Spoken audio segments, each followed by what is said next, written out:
கிறிஸ்துவுக்குள் அன்பானவர்களே, மீண்டுமாய் இந்த 2024 ஆண்டின்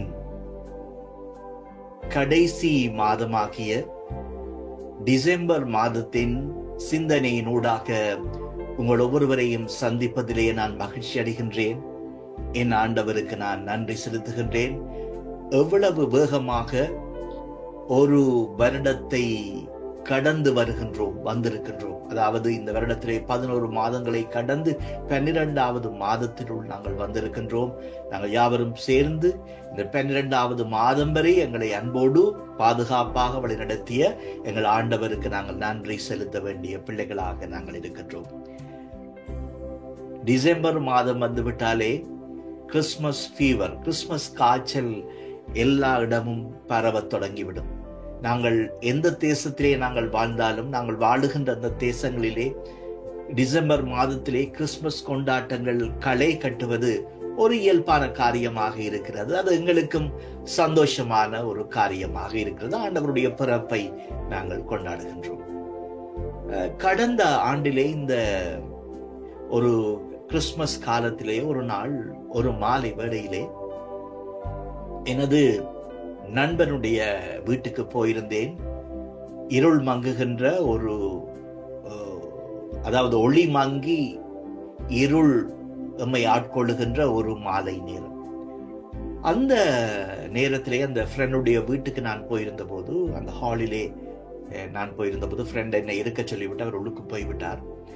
நான் பார்த்தபோது ஒரு மூலையில், அந்த ஹாலின் மூலையிலே ஒரு பெரிய ஒரு கிறிஸ்துமஸ் ட்ரீ ஒன்று அங்கே வைக்கப்பட்டதுதான். அது கிறிஸ்துமஸ் ட்ரீலே நிறைய டெக்கரேஷன்ஸ் இருந்தது. ஆனால் அந்த அந்த இருட்டிலே பார்த்தபோது அந்த டெக்கரேஷன்ஸ் எல்லாம் வடிவாக தெரியவில்லை. ஆனால் நிறைய டெக்கரேஷன்ஸ் மட்டும் இருப்பது தெரிந்தது. அப்போது அங்கே வந்து அவர்களுடைய மகன் வந்து அந்த கிறிஸ்துமஸ் ட்ரீல இருந்த லைட்ஸை போட்டு விட்டான். இப்பொழுது அந்த கிறிஸ்துமஸ் ட்ரீயை பார்ப்பதற்கு மிக அழகாக இருந்தது. இவ்வளவு நேரமும் கண்ணுக்கு தெரியாத அதில் இருந்த பல டெக்கரேஷன்ஸ்கள் எல்லாம் அப்படி அந்த ஒளி பட்டு தெரித்து மிக அழகாக இருந்தன. அந்த கிறிஸ்துமஸ் ட்ரீயை பார்ப்பதே மிகவும் கண்கொள்ளா காட்சியாக இருந்தது. அவ்வளவு அழகாக அந்த கிறிஸ்துமஸ் ட்ரீ டெக்கரேட் பண்ணப்பட்டிருந்தது. எனக்கு அன்பானவர்களே, இந்த கிறிஸ்துமஸ் ட்ரீயை எங்களது வாழ்க்கையுடன் நான் ஒப்பிட விரும்புகின்றேன். எங்களுடைய வாழ்க்கையிலும் கூட பல இருட்டுக்கள் எங்களுடைய வாழ்க்கையிலே எப்பொழுதும் இருக்கின்றன. இந்த இருட்டுக்களை நாங்கள் பல சந்தர்ப்பங்களிலே எங்களுடைய வாழ்க்கையிலே இருக்கக்கூடிய இந்த இருட்டுக்களை கூட நாங்கள் அறிவதில்லை. எங்களிடம் இருக்கின்ற கோபம் என்கின்ற இருட்டு, எங்களிடம் இருக்கின்ற ஜெலஸ், பொறாமை என்கின்ற இருட்டு, எங்களிடம் இருக்கின்ற வன்குணங்கள், எங்களிடம் இருக்கின்ற பிறரை குறித்து நாங்கள் குறை பேசுகின்ற இப்படியான பெரிய விதமான இருட்டுக்கள் எங்களுடைய வாழ்க்கையிலே எங்களுக்குள் இருக்கின்றன. ஆனால் பல சந்தர்ப்பங்களிலே இந்த இருட்டுக்கள் எங்களுக்குள் இருக்கின்றது என்று தெரியாமலே கூட நாங்கள் வாழ்ந்து வருகின்றோம். ஆனால் இந்த இருட்டுக்களை அகற்றும் ஒளியாகத்தான் இன்றைக்கு 2000 வருஷங்களுக்கு முன்பதாக ஆண்டவராகிய இயேசு கிறிஸ்து இந்த உலகத்துக்கு வந்தார். நான் 90களின் முற்பகுதியிலே தியாலஜிக்கல் காலேஜ் ஆஃப் லங்கா, இலங்கை இறையியல் கல்லூரியிலே நான் படித்துக் கொண்டிருந்த போது, அந்த வேளையிலே அங்கிருந்த எங்களது தமிழ் கலாமன்றத்தின் சார்பாக விடிவை நோக்கி என்று சொல்லி ஒரு வருடாந்த இதழ் ஒன்றை நாங்கள் இந்த தமிழ் கலாமன்றத்தின் சார்பாக ஆரம்பித்தோம்.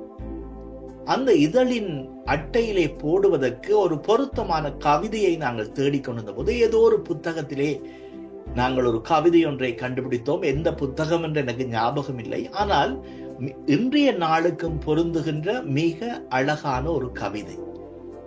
அந்த கவிதை இவ்வாறு சொல்லுகின்றது: எத்தனை எத்தனை இருட்டுக்கள் நம்மை விரட்டி துரத்துகின்றது, வறுமை இருட்டு நம்மை வளைத்து நிற்கின்றது, வன்முறை இருட்டு நம்மை அழிக்க நினைக்கின்றது, அறியாமை இருட்டு நம்மை வீழ்த்த நினைக்கின்றது, இந்த இருட்டுக்களை எல்லாம் விரட்டி துரத்தும் அந்த வெளிச்ச பிரவாகத்தை வரவேற்போம் வாருங்கள்.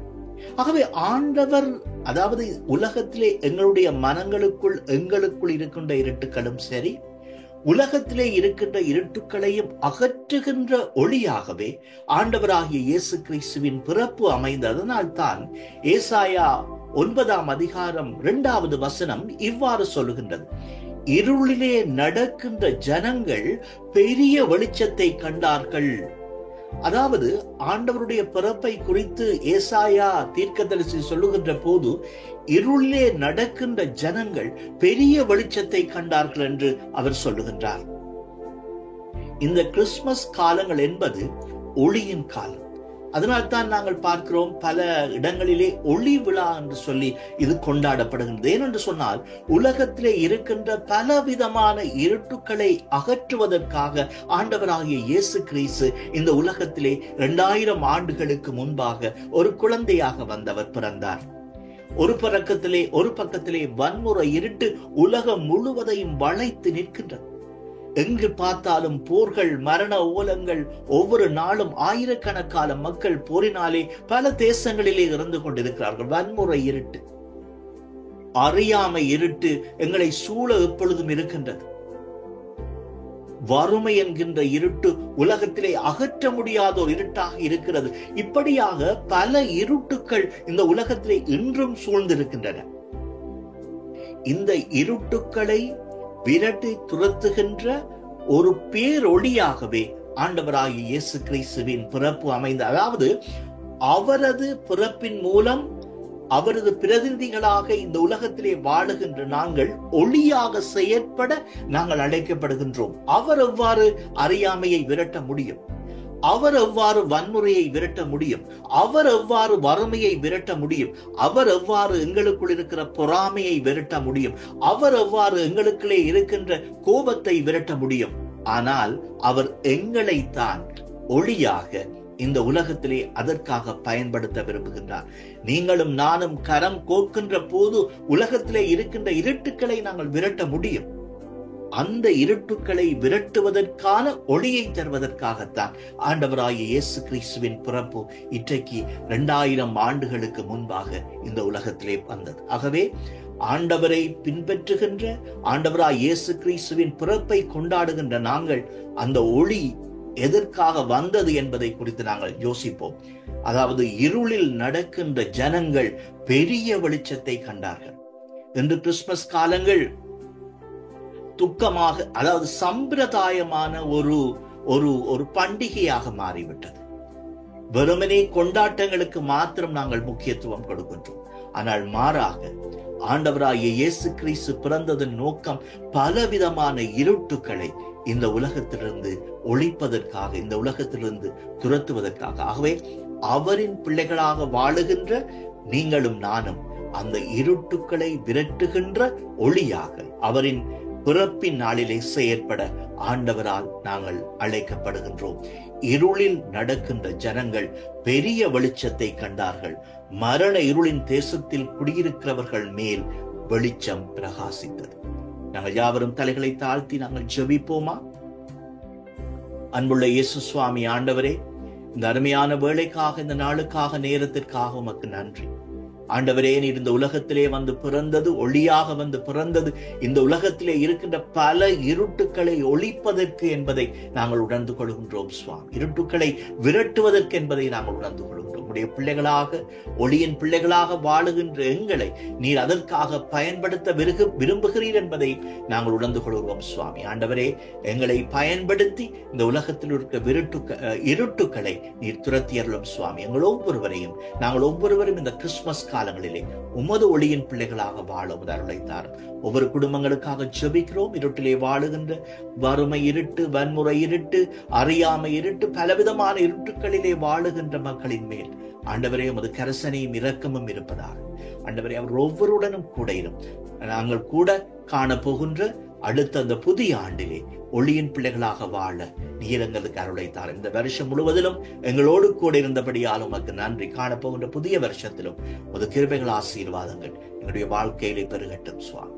இயேசு கிறிஸ்துவின் மூலம் ஜெபிக்கிறோம் ஜீவனுள்ள எங்கள் பரிசுத்த பரமபிதாவே. ஆமீன், ஆமீன். ஆண்டவராகிய இயேசு கிறிஸ்துவின் நாமத்திற்கே மகிமை உண்டாவதாக.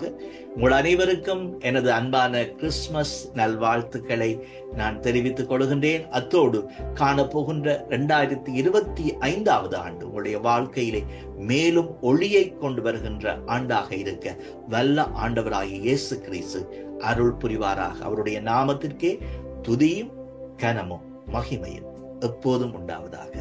ஆமீன்.